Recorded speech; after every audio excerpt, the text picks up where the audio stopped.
Hello friends, मैं advocate Tanisha. आज मैं आप लोगों के लिए लेके आई हूँ डोमेस्टिक वायलेंस, घरेलू हिंसा, घर में होने वाले झगड़े, अपने ही व्यक्ति से, अपनी माँ से, अपनी सास से, अपने पति से, अपने बाप से, अपने भाई से जो भी लड़ाइयाँ होती हैं उसे डोमेस्टिक वायलेंस बोलते हैं, घरेलू हिंसा बोलते हैं, घर में रहने वाले व्यक्तियों के साथ हिंसा।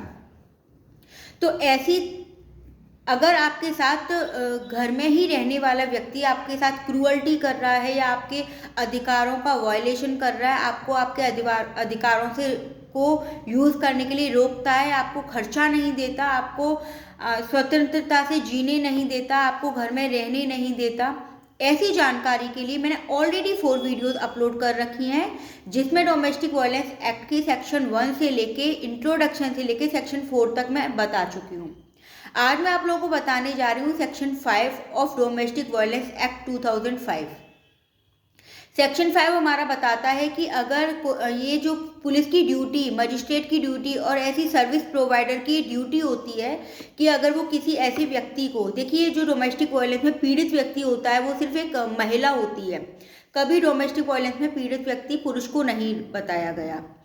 हाँ, अगर ऐसी किसी पीड़ा से कोई पुरुष गुजर रहा है तो वो किसी और एक्ट में जाके अपनी कंप्लेंट दाखिल कर सकता है, लेकिन जो डोमेस्टिक वायलेंस एक्ट है इसमें सिर्फ एक फीमेल ही कंप्लेंट कर सकती है, सेक्शन 12 में कोर्ट में जाके और थाने पर जाके, पुलिस चौकी में जाके।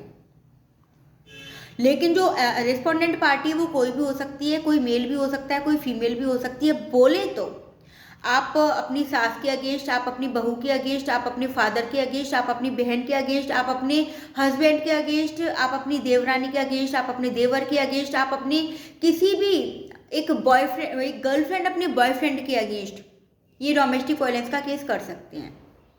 और भी पूरी जानकारी के लिए आप मेरे उस लिंक पे जाइए। वैसे मैं डिस्क्रिप्शन बॉक्स में उस लिंक को प्रोवाइड करा दूंगी, बट आप मेरे चैनल पे जाके उन सारे पार्ट 1, पार्ट 2, पार्ट 3, पार्ट 4 को देख लीजिए। आज मैं पार्ट 5 बना रही हूँ जो कि सेक्शन 5 के बारे में बता रहा है। यदि आप किसी ऐसी डोमेस्टिक वायलेंस से गुजर रहे हैं, घर में होने वाली घरेलू हिंसा से गुजर रहे हैं, तो आप थाने पे जाके पुलिस को कंप्लेंट कीजिए। सेक्शन 12 में जाके कोर्ट में जाके एक एप्लीकेशन मूव कीजिए, जो कि जुडिशियल मजिस्ट्रेट फर्स्ट क्लास और मेट्रोपॉलिटन मजिस्ट्रेट के सामने ये एप्लीकेशन लगाई जाती है, या फिर किसी सर्विस प्रोवाइडर से आप अपनी हेल्प लीजिए। और अगर अब आपके फर्स्ट ऑफ ऑल अगर आपके दिमाग में आ रहा होगा ये पुलिस को तो हम जानते हैं, कोर्ट को भी हम जानते हैं, वकील को भी हम जानते हैं, ये सर्विस प्रोवाइडर कौन होंगे?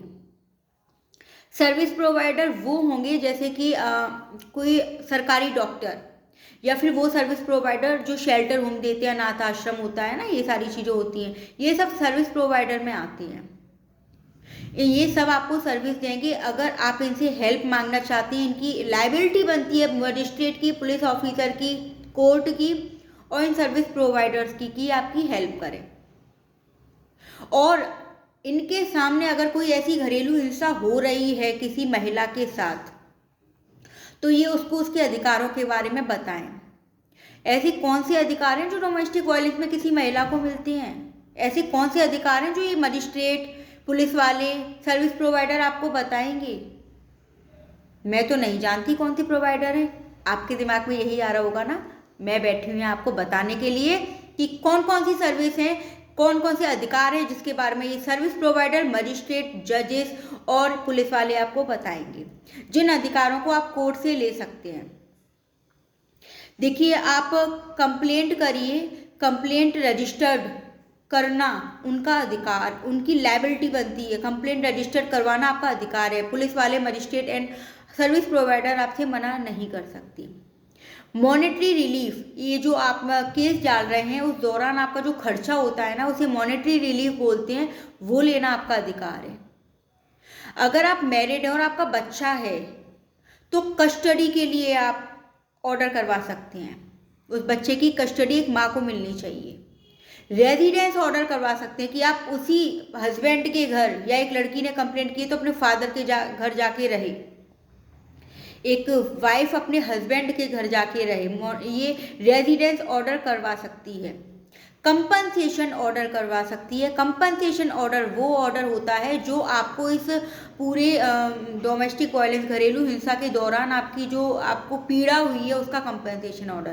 कंपनसेशन ऑर्डर और मॉनेटरी रिलीफ दोनों अलग अलग होते हैं।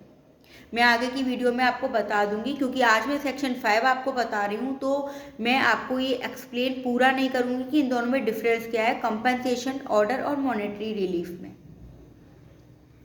अब आपके दिमाग में आ रहा होगा कि अगर हमारी सेक्शन 498A में ऑलरेडी FIR हो रखी है या ऑलरेडी कोर्ट में केस चल रहा है, तो क्या हम section 12 domestic violence act, section 12 of domestic violence का एप्लीकेशन कोर्ट में मूव कर सकते हैं, घरेलू हिंसा की एप्लीकेशन कोर्ट में मूव कर सकते हैं, या हम पुलिस चौकी में जाके इसकी कंप्लेंट, सेक्शन 12 डोमेस्टिक वायलेंस की कंप्लेंट दर्ज करवा सकते हैं?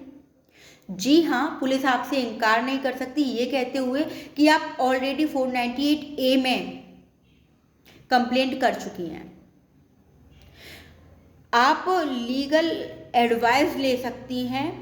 अगर आप एडवोकेट की फीस देने में सक्षम नहीं हैं तो आप लीगल एडवाइस ले सकती हैं, जो कि act, legal service act authority 1987 के अकॉर्डिंग आपको एक फ्री लीगल एड एडवाइजर मिलेगा। तो ये सारी बातें सेक्शन 5 में लिखी हुई हैं कि कोई मजिस्ट्रेट, पुलिस ऑफिसर या कोई लीगल कोई सर्विस प्रोवाइडर आपकी हेल्प किस तरीके से करेगा, आपके क्या क्या अधिकार हैं, आप किस तरीके से अपने घर में होने वाली हिंसा से बच सकते हैं। सेक्शन, इसके आगे के सेक्शन में और वीडियोस में अपलोड करूंगी, लेकिन ये चैनल, ये वीडियो आपको तभी समझ में आएगी पूरी जब आप पार्ट 1, पार्ट 2, पार्ट 3, पार्ट 4 देख लेंगे, और ये पार्ट 5 फिर आपको समझ में आएगा। हमारी महिलाएं, हमारी सोसाइटी की जो महिलाएं हैं वो घरेलू हिंसा से बहुत ज़्यादा पीड़ित हैं। एक सास को उसकी बहू ने इतना जीना हराम कर रखा है, एक सास ने इतना जीना हराम कर रखा है। आजकल की तो बेटियां भी ऐसी हो गई हैं जो अपने माँ बाप का जीना हराम कर देती हैं, और एक पति ने अपनी पत्नी का इतना जीना हराम कर रखा है कि कहावत है कि अगर पति अच्छा मिल गया तो जीवन सुधर गया। आप जानते हैं, अगर आपका हस्बैंड अच्छा है तो आपको सास, ससुर, देवर, देवरानी, पूरी समाज बहुत प्यार करेगी, और अगर आपका हस्बैंड अच्छा नहीं है तो आप बायकॉट कर दिए जाते हो समाज से। वाइसा वर्सा, अगर आपकी वाइफ अच्छी है तो आपका जीवन सुधर जाएगा, आपके यार दोस्त आपको पूछेंगे, और अगर आपकी वाइफ अच्छी नहीं है तो आपकी यार दोस्त आपको समाज से बायकॉट कर दिया जाएगा। तो ये हस्बैंड और वाइफ का रिश्ता है ना, इसको सजो के रखिए, प्यार से रखिए।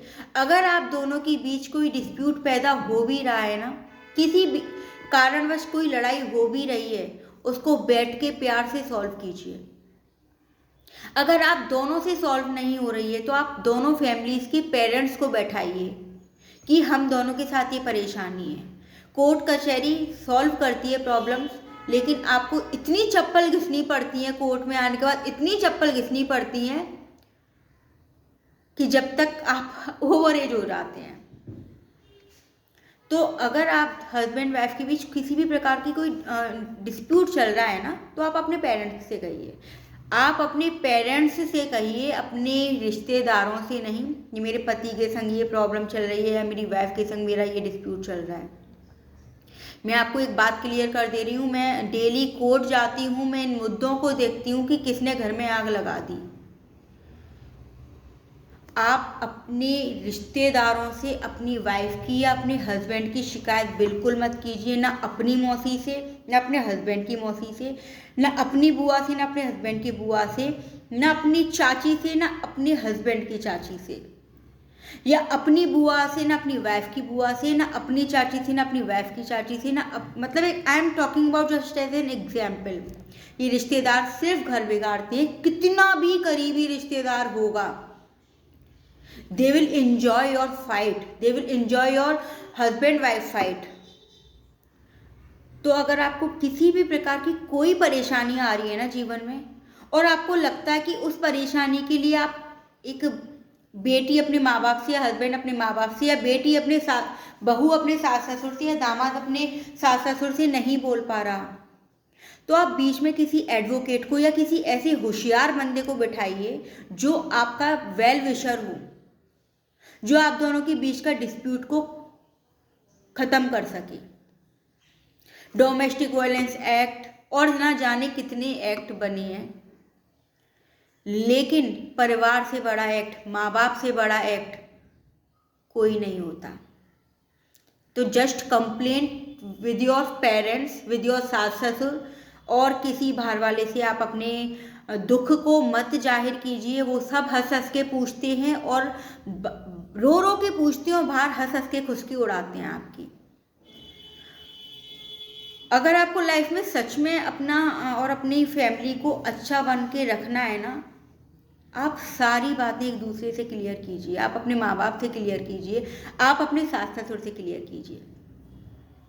ये पुलिस चौकी, कोर्ट कचहरी, सीरियसली सब बंद हो जाएगा। मैं उन सास ससुर की बात नहीं कर रही हूँ, उस हस्बैंड की बात नहीं कर रही हूँ, उन माँ बाप की बात नहीं कर रही हूँ जो सास ससुर अपनी वाइफ बहू को दहेज का मुद्दा मानते हैं, जो हस्बैंड अपनी वाइफ को दारू पी के कूटता है, या जो माँ बाप अपनी बेटी से, ऐसे मैंने बहुत सारे माँ बाप देखे हैं, शादी करवा देते हैं, उसके बाद साल भर निकलता नहीं है कि हमने दहेज में ये दिया था, हमने दहेज में वो दिया था, अपनी बेटी को भड़का देते हैं और रिटर्न मांगने लगते हैं सारा सामान, अपनी बेटी को भी घर वापस बुला लेते हैं। और उसके बाद तो क्या होता ही है, अगर बेटी घर वापस चली जाए तो आप सबको ही मालूम है। तो कुछ पेरेंट्स ने अपनी बेटियों को एक सोर्स ऑफ इनकम का जरिया बना रखा है कि आज इधर शादी कर लो, इधर से ले लो, कल उधर शादी कर लो, उधर से ले लो।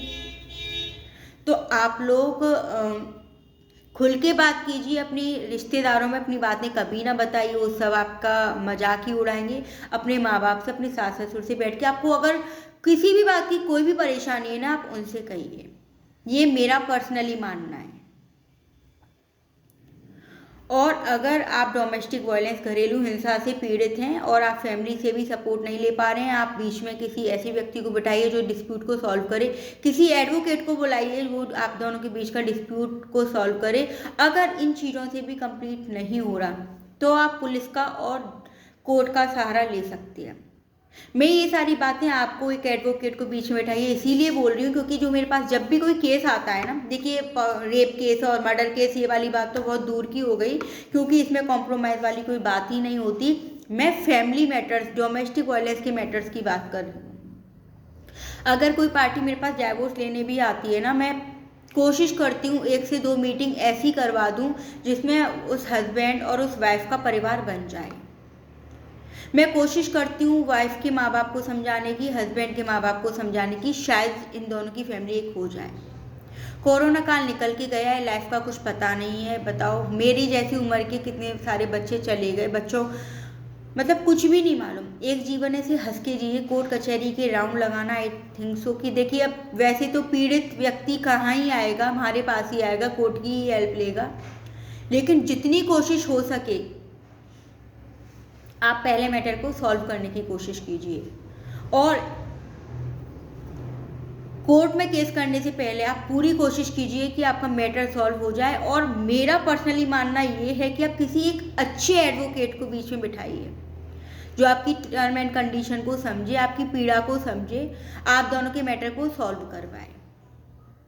तो section 5 of domestic violence act में ड्यूटी बताई हुई है मजिस्ट्रेट की, पुलिस ऑफिसर की और सर्विस प्रोवाइडर की कि वो आपको बताएंगे आपके अधिकारों के बारे में। और अगर उनके सामने ऐसा कोई भी क्राइम हो रहा है, डोमेस्टिक वायलेंस हो रहा है, तो कंप्लेंट दर्ज करेंगे। और लाइक शेयर सब्सक्राइब कीजिए मेरे चैनल को। Thank you.